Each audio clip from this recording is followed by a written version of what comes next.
de significados y de realidad. Estoy poniendo grabar, perdón, empiezo a grabar ahora, ¿no?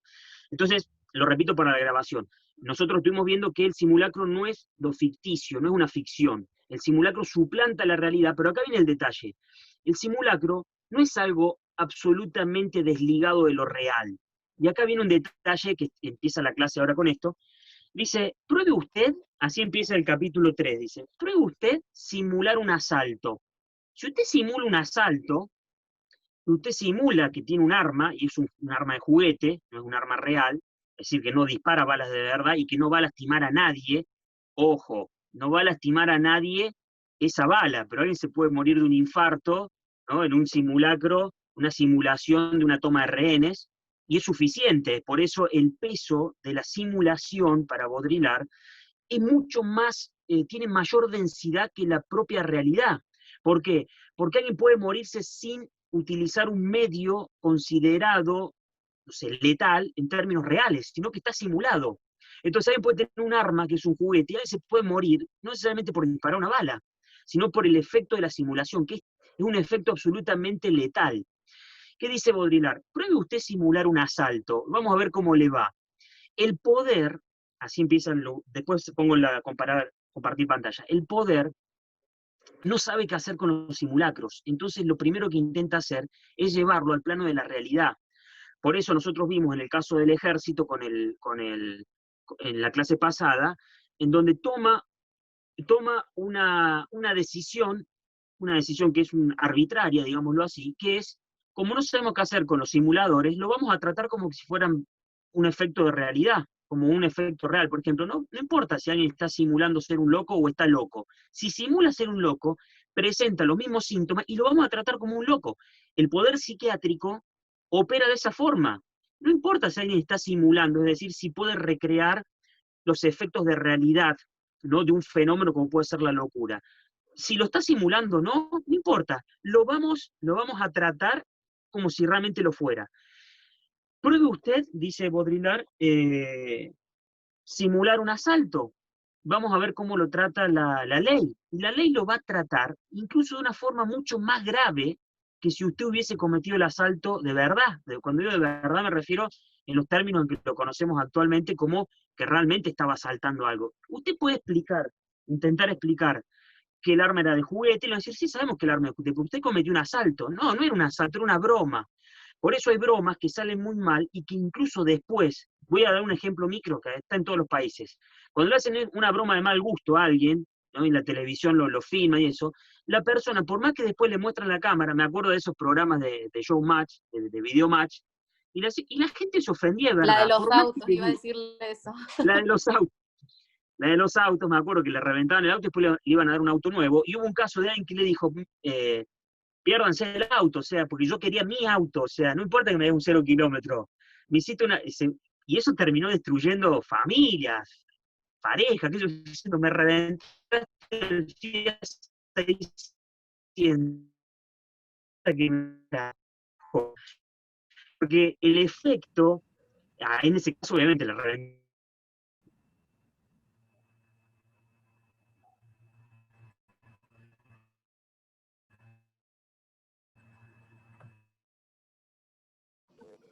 Se tildó. Profe, buen internet. Se Sí, tildó, iba a profe. preguntar justo. Me parece que se tildó, sí.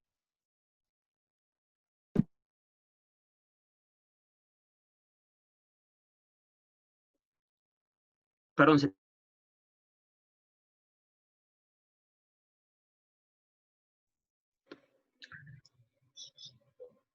se tildó. ¿Ahí se escucha o no? Sí, profe, ahora sí. Bueno, Bajo. miren, voy a mencionar dos o tres puntos del texto y vamos rápidamente al texto y vemos directamente algunas cuestiones. En esta tercera parte comparto ya en la pantalla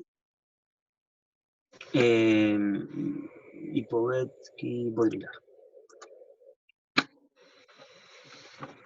Este capítulo 1 se titula La precesión de los simulacros, ¿no? O sea, Baudrillard dice que en realidad en el tiempo que vivimos, lo que está por detrás, atravesando lo real, hoy en día es el simulacro. Miren, a ver.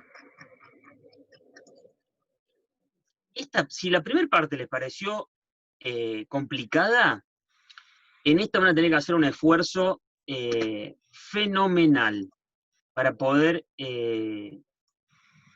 seleccionar las partes y decir, bueno, puedo dejar de lado esto y se va a entender igual. Hagan eso, porque muchas partes quizás no se entienden. A ver, acá. Bueno, el texto comienza hablando de la imposibilidad de escenificar la ilusión. Después no desarrolla el tema de la ilusión, pero sí le interesa mostrar esto, ¿no? Que es del mismo tipo que la imposibilidad de rescatar un nivel absoluto de realidad, ¿no? O sea, nosotros ya vimos en la otra clase anterior que para Baudrillard el principio de realidad hoy en día, y es más, a nosotros nos resulta más fácil todavía verlo que en los tiempos en que Baudrillard publicó esta obra, en el 78, ¿por qué? Y porque nosotros tenemos más claro con el poder de los medios de comunicación cómo la realidad se ha convertido en un universo de símbolos, de signos, que se conectan con otros signos, no con una referencia a una especie de materialidad de lo real. Esta sería como una brevísima síntesis de la clave del texto de Baudrillard. Los medios de comunicación, nosotros seríamos muy ingenuos si pensamos que los medios de comunicación lo que hacen es fingir, ¿no? ¿Vieron cuando, es más, por ejemplo, cuando hay una denuncia alguna denuncia del tipo, no sé, de corrupción y eso y es tratada por los medios, nunca se llega a un trasfondo de la cuestión? ¿Por qué? Porque la realidad se convirtió en un sistema de signos que su referencialidad no es una realidad objetiva, externa a la interpretación, que está allí afuera y que funciona como piedra de toque, como diciendo, en esto me puedo asentar porque es real, es lo real indiscutible. No, la referencialidad del signo en estos tiempos es otro signo, otros signos. Es decir, el modo de contactarse la realidad es de un signo a otro signo. Y la característica del signo es que se relaciona con un intérprete, en realidad con una multiplicidad de intérpretes, que terminan determinando qué sea lo real, ¿no? Por una especie de densidad en la interpretación, o mejor dicho, cuando se llega a un acuerdo y dice, bueno, vamos a tomar que esto es lo que ocurrió. Los medios de comunicación maximizan ese modo de entender la simulación, ¿no? Y de alguna forma nos muestran una realidad que no es una realidad fingida, sino que es una realidad donde se maximiza detalles. ¿Vieron cuando uno dice, che, pero al final me vendes un título y después en el contenido me mostrás que no era tan así como parecía?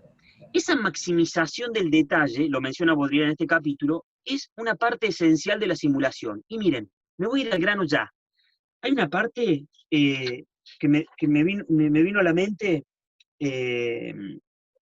Vamos ahí, vamos a hacer un zapping ahí, mira, vamos a esa parte. ¿Saben dónde se ve hoy en día este efecto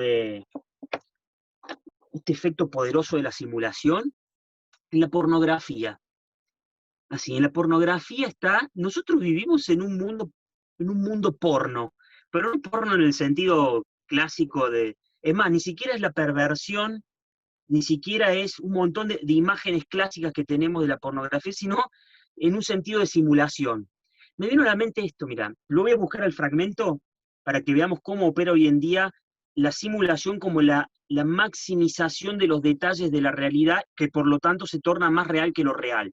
Cuando Baudrillard dice eso, y toma el ejemplo de los medios de comunicación, los medios de comunicación no hay que ser tan ingenuos que decir que mienten o fingen. Los medios de comunicación lo que hacen es maximizar detalles y tornan central algo que es secundario. Por poner un ejemplo concreto hoy en día. Cuando uno torna algo central que es secundario, está tornando central algo que era un detalle, y hace pasar toda la realidad de ese fenómeno a partir de ese detalle. El mundo de la pornografía, en el sentido de la industria pornográfica, como un reflejo de nuestra sociedad, hace eso mismo. Y a nosotros nos fascina, pero lo que nos fascina, voy a dar el ejemplo así literal de lo que acontece en la industria de la pornografía. Nosotros seremos muy ingenuos si pensamos que lo que fascina del mundo de la pornografía y de la industria, que factura millones, Uno podría preguntar por qué factura millones, porque hay mucho consumo de la pornografía, de la industria pornográfica, ¿no? Se mueven millones, fortunas. Más allá de la cuestión de, literal del deseo y del deseo en sentido más vulgar, ¿no? De saciar el impulso humano, no sé, de masturbación y lo que quieran pensar al respecto, lo que me interesa pensar a mí, que yo creo que ahí opera el poder de la pornografía y por eso tiene tanto peso hoy en día, es que es un reflejo de la realidad, pero no es una realidad pervertida, donde es una realidad donde todos contra todos, todo así, no, no, no, no, no, es mucho más compleja y más refinada de lo que parece. Es una realidad que ha maximizado el detalle, pero lo ha maximizado y ha tornado una fascinación el cuadro. Por ejemplo, en la pornografía, vamos con el tema de los diálogos. No hay diálogo, no hay diálogo, o sea, con suerte se dicen hola. O sea, es más, empiezan así. La industria pornográfica no desarrolla no es que sean unos idiotas los que producen, los que están en la industria porno, porque mueven fortunas, podrían pagarle a Woody Allen y decirle, hacenos un buen guión porno, y Woody Allen lo haría. O sea, lo que ocurre es que no, la fascinación no viene por ahí, la fascinación viene por la maximización de un detalle. Por ejemplo, el diálogo no importa, y es más, lo podemos poner en términos de Lipovetsky, porque ya sabemos que lo que importa no es el contenido de un diálogo, sino el acto mismo de la enunciación, de la comunicación. Pero acá se llega a un caso incluso más radicalizado, ni siquiera importa el acto mismo de comunicar, importa el acto de mostrar el detalle. Por eso, en la pornografía siempre hay muchos primeros planos.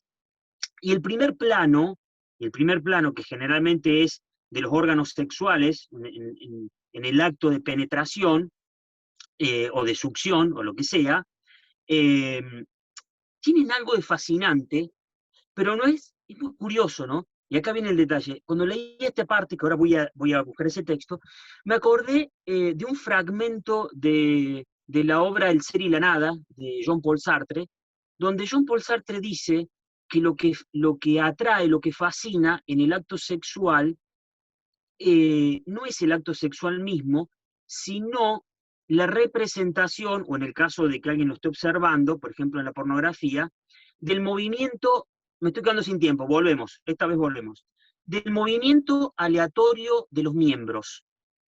Lo que llama en el acto sexual, más que nada en la visión, en la escena de lo sexual, dice Sartre, desde otro punto de vista, ¿no? Pero yo creo que se puede articular muy bien, es el movimiento aleatorio de las partes. Por eso lo que seduce es esa cuestión aleatoria, esa cuestión que no puede terminar de encasillarse, que no puede anticiparse. Pero acá viene lo curioso. Es muy curioso porque esa imposibilidad de anticipación, ese movimiento aleatorio de las piernas, de los miembros, de los testículos, de lo que sea, ¿no? Que no está prefigurado, no está diagramado previamente, está puesto en el marco de un contexto absolutamente prefigurado. Absolutamente, porque en la industria pornográfica no piensen que los actores están esperando, ansiosos, diciendo, che, vamos, que arranque la cámara, que empiece el rodaje porque me muero de ganas de entrar en escena. No, de hecho, si alguna vez vieron, hay cosas muy graciosas que te muestran el detrás de escena, y están los actores como personas normales, muriéndose de frío porque la escena es en la playa, supongamos, y están tapados así, muriéndose de frío, tomándose un café, y viene un productor y dice, hey, vamos, movamos que arranca porque se nos acaban las horas de sol, el día, y los tipos entran en escena, y no es que vienen con una previa y toda la imagen que uno se hace. Lo que dice Baudrillard es que, yo lo pienso ahora, estoy tratando de articular Sartre y Baudrillard, es que tiene su lógica que en el mundo de lo hiperreal y la simulación, lo que fascina es, eh, por un lado, la maximización de ese detalle, pero además es la maximización del detalle mostrando en un contexto absolutamente diagramado, prefigurado, estructurado, algún movimiento aleatorio.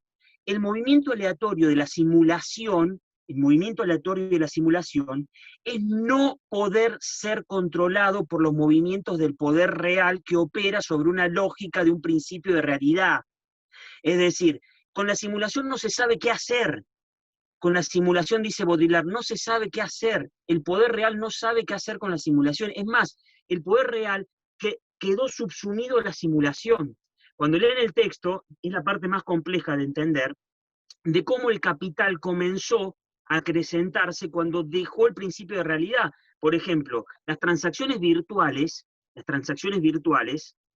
comenzaron a comerse las transacciones reales, como las tarjetas de crédito comenzaron a comerse a la moneda en papel, ¿sí? De hecho, hay países, en Suiza, en otros países del mundo, es una ofensa pagar en efectivo, es una molestia. Tener efectivo es molesto, porque aparte es peligroso. Es mucho más fácil tener todo virtual. Es más, ¿cuál fue el paso siguiente? ¿Vieron los bitcoins y todas estas monedas virtuales?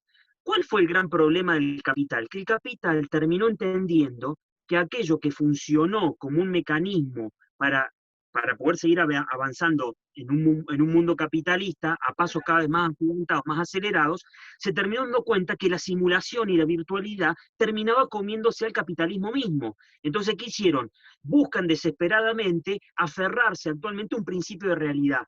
Principio de realidad diciendo, no, por eso el Bitcoin está siendo absolutamente... Hola, profe, buenas noches.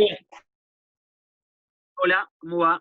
Absolutamente atacado por los bancos hoy en día, que curiosamente pretenden desprenderse de la moneda física, pero tampoco pretenden desligarse absolutamente en un plano de pura virtualidad, porque ¿qué ocurre con el Bitcoin? El Bitcoin no necesita bancos, no necesita bancos. La moneda virtual no necesita bancos. Y es más, yo desconozco cómo se genera el Bitcoin, pero hoy en día pareciera que el dinero, el capital, ha perdido su peso porque ha sido suplantado por los signos del capital. Es decir, esta es la clave. Los signos de lo real suplantaron a la realidad misma. Y acá viene el detalle. La simulación, como la suplantación de la realidad por los signos de la realidad, eso es la simulación, no es otra cosa absolutamente desligada y diferente de lo real. ¿Por qué? Porque opera en un mundo que todavía pretende encontrar un principio de realidad o sostenerlo. Por ejemplo, volvemos al principio, simule usted un asalto y vamos a ver si la ley no le cae con toda la fuerza y usted va a ir preso. Y por ahí, che, era una broma. No, no era una broma. Es más, se genera un problema, e incluso, ¿vieron el robo del siglo? De los uruguayos, esto argentino-uruguay, ¿vieron? Bueno, ¿qué pasó? ¿Saben cuál fue la estrategia? Yo iba a decir justamente ese caso, profe. Mirá que viene, Luen. ¿Saben cuál fue la estrategia del cerebro de la banda, que incluso ahora se está convirtiendo en una estrella famosa, o pretende serlo? Y la gente le tomó cariño. La gente le tomó cariño, dice, es un genio, pero no solo por robar el banco, sino porque funcionó en una lógica que rompía el principio de realidad.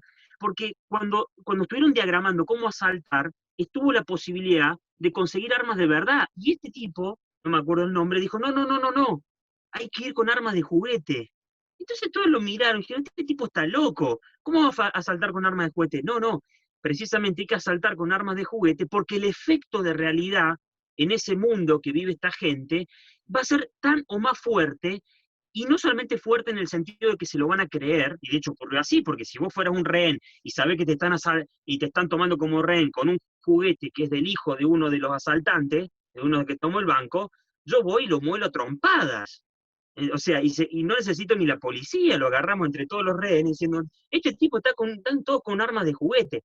Pero ¿qué pasa? El efecto de realidad de la simulación fue tan fuerte, que todos se quedaron en su lugar, ¿sí?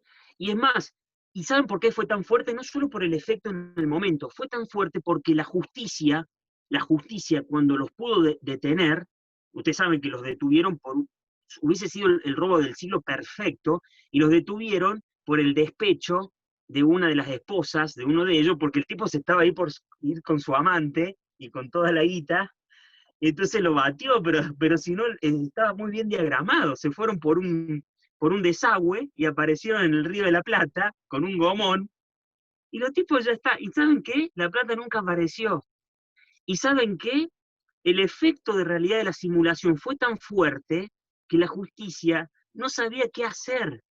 La justicia, que opera sobre un principio de realidad, no sabía cómo operar y cómo tomar sanciones al respecto. ¿Por qué? Porque uno de los argumentos fue, nosotros no le hicimos daño a nadie.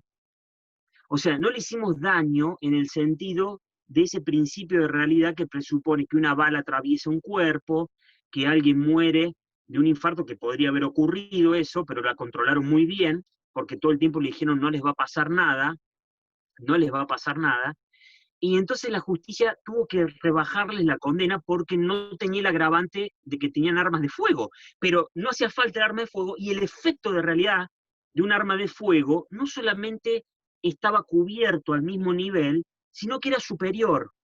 ¿Por qué? Porque lograron joderse en el sistema legal, formal, de la justicia que opera sobre un principio de realidad. Ese es el mejor ejemplo que se me viene a la mente ahora. Vamos al texto. Y le voy a leer una parte.